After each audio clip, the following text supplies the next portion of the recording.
Ser podcast. En La Ventana acontece, que no es poco, un relato personal de la historia, con Nieves con Costrina, Cadena Ser.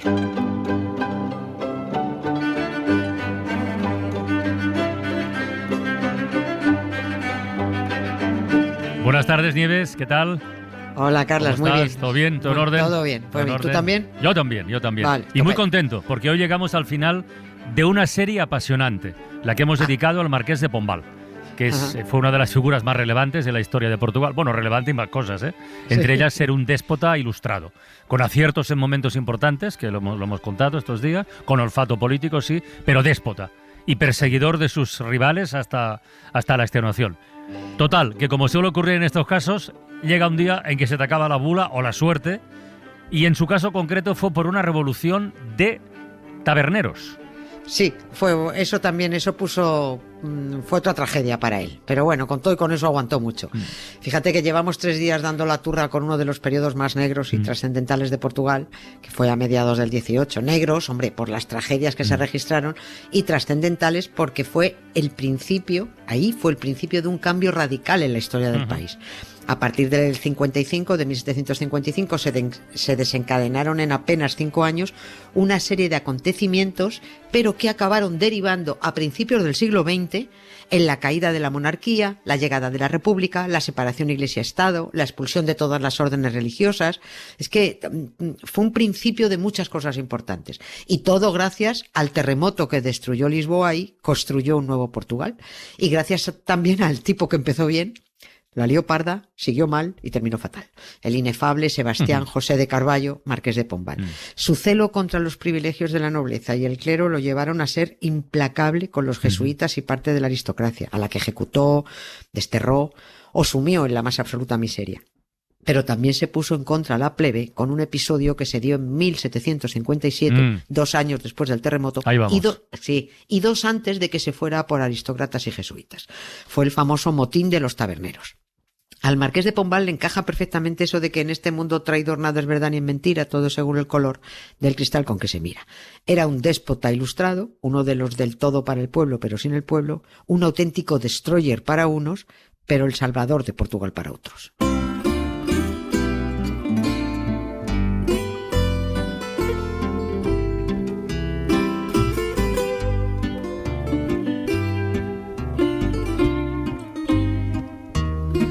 Chegaste a horas, como é costume, bebo um café, que eu desabafo meu queixume. Na minha vida nada dá certo, mais amor que de findar-me está tão perto. A ver, el gran acierto del Marqués de Pombal sin duda fue su actuación tras el terremoto de Lisboa, que esto lo hemos contado, Sí, pero tendría alguno más, ¿no? Porque llevamos 3 días hablando solo de sus pifias. Sí. Bueno, a ver, expulsar a los jesuitas, según yo, también fue un acierto. pero hubo otras buenas decisiones con las que cualquier persona de bien estará de acuerdo. Restringió las donaciones a las instituciones religiosas, porque eso era solo, un cachondeo que servía para facilitar la evasión fiscal. Otro acierto, pues desarrolló la enseñanza, desde la infantil hasta la universitaria, sobre todo porque se la restringió a los curas. Y más aciertos, creó industrias textiles y azucareras, por citar 2, con las que con estas pudo comerciar y fastidiar a los británicos, que eran los que dominaban ese comercio. La industria vitivinícola también se disparó con él. Y también organizó el comercio con Brasil, su colonia en América, que esto cabreó a los jesuitas y por eso, entre otras cosas, envió a los jesuitas al garete. Y reorganizó el ejército y la marina, hizo muchas cosas bien. Pero todas las hizo, pues por la fuerza y aplicando tremenda represión contra todo el que se opusiera a sus planes. Por ejemplo, el que se inventó lo más parecido, a lo que ahora llamamos denominación de origen, la protección de un producto que se hace en un sitio y solo en un sitio y de determinada manera, ese fue el Marqués de Pombal. Y fue con los vinos de Oporto. ¿Pero a qué precio? Y no lo estoy diciendo por el dinero, porque todo necio confunde valor y precio, sino por las vidas que costó. Pues yo intuyo que parece claro que este hombre, el Marqués de Pombal, ejecutaba con la misma soltura nobles que taberneros, ¿no? Si has hablado de vidas, ¿qué pasó aquí? ¿Qué pasó? A ver, lo gordo se lió un 23F. Mira. fecha propicia para que pasen cosas malas.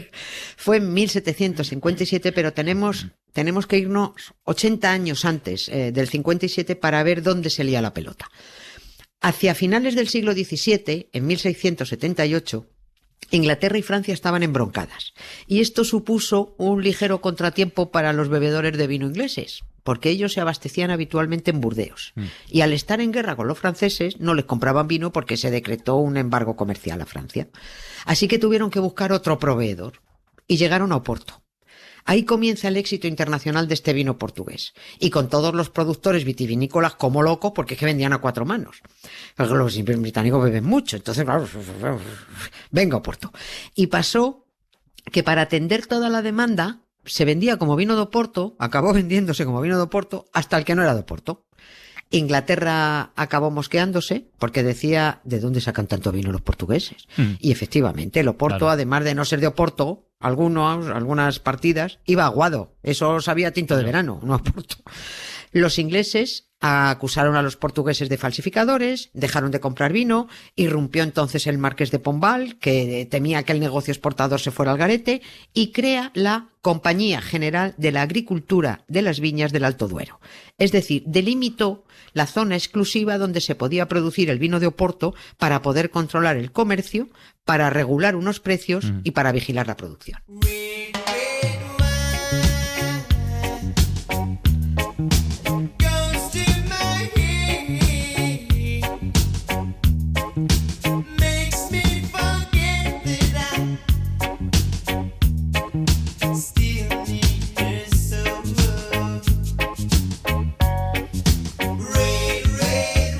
Bueno, esto que has dicho es claramente la denominación de origen, ¿no? O sea, un sello de calidad, para entendernos, claro, sí, ¿no? Yo no voy a decir que esto lo inventara el marqués de Pombal, porque es que hay varios que defienden haber sido el primero en tener esa idea de proteger un producto. Está Hungría, también la Toscana, Jerez, en fin, esto que lo arreglan entre ellos.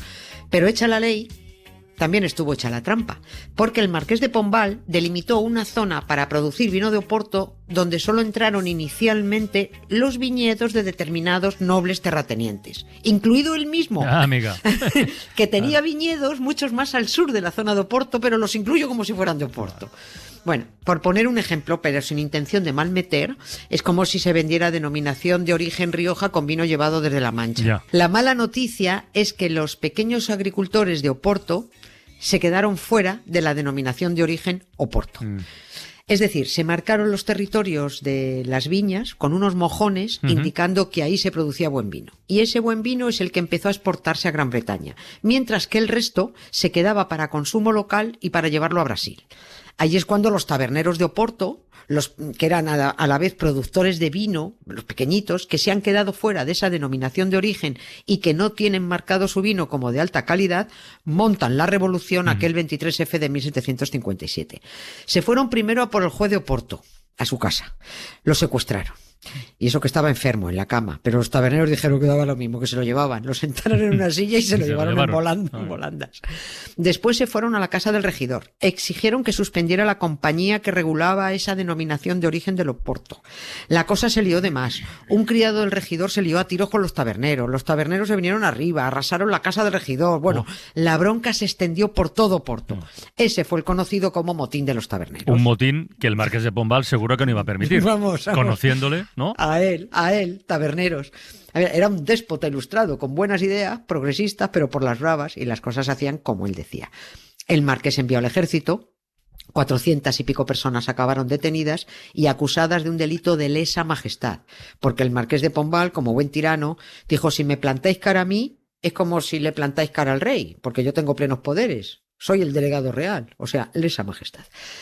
26 de los 400 y pico detenidos acabaron en el patíbulo, claro. Y en aquel 1757, ya lo hemos visto, eran muy brutos ejecutando. Te mataban varias veces, te decapitaban, te ahorcaban, te quemaban. Bueno, mejor al revés, primero te ahorcaban y luego te decapitaban. Te descuartizaban, ya lo vimos con la familia de los Tábora. Sí. A los taberneros de Oporto los repartieron luego hechos cachitos por las calles donde habían organizado las revueltas. Y en fin, ahí se acabó la bronca.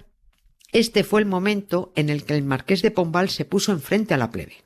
En 1757, luego, ya sabemos, fue por la aristocracia, que le hacía oposición, y a por los jesuitas en el 58, en el 59.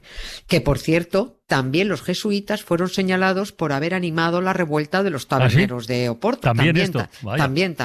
Sí. Él iba calentando, Marqués de Pombal iba calentando motores para veía sus planes a medio plazo.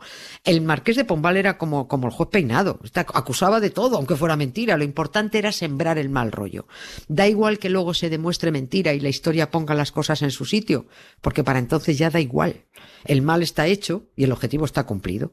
Los jesuitas, mira que me caen mal, pero ni animaron el motín de los taberneros ni participaron en el atentado contra el rey del que los acusó el Marqués de Pombal. Todo lo que yo te haga, antes ya tú me lo hiciste.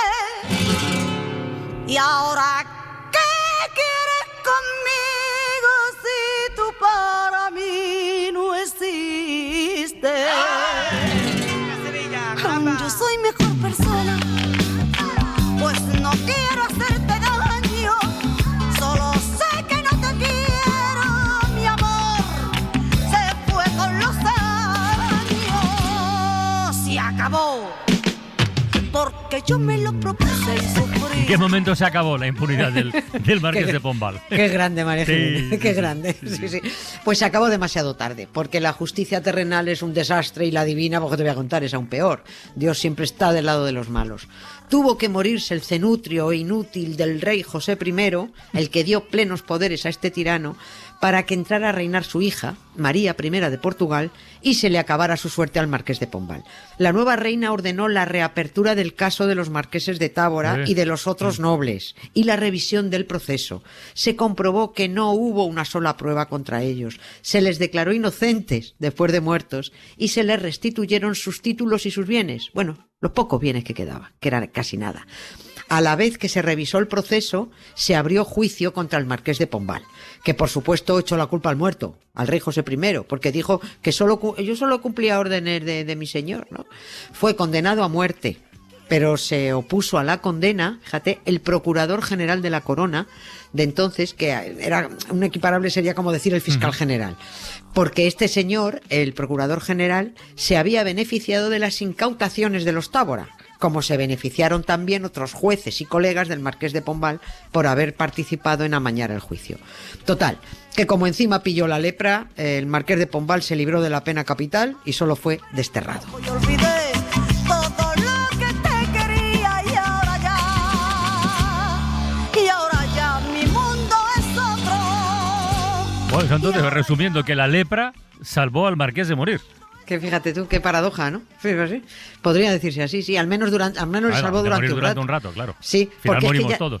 Es que ya tenía 81 años cuando lo condenan. Si es que esto fue un desastre, los malos siempre ganan. Y murió a los 83, o sea que fue muy poco. Y ahora, ojo, no veas el pedazo de monumento que tiene en el centro de Lisboa esta prenda. El Marqués de Pombal se alza en mitad de una glorieta gigantesca a la que se llega por la no menos gigantesca Avenida de la Libertad, como si la libertad condujera al Marqués de Pombal. Y es que esa gran avenida, que es preciosa, arbolada, al estilo de la de los Campos Elíseos de París, esa avenida la construyó el Marqués tras el terremoto para que disfrutaran del paseo solo las gentes de la alta sociedad, solo ellos. Era una avenida con muros a los lados y grandes portones vigilados para que entraran solo las élites a pasear. Pero como la plebe es muy idiota, le pusieron Avenida de la Libertad.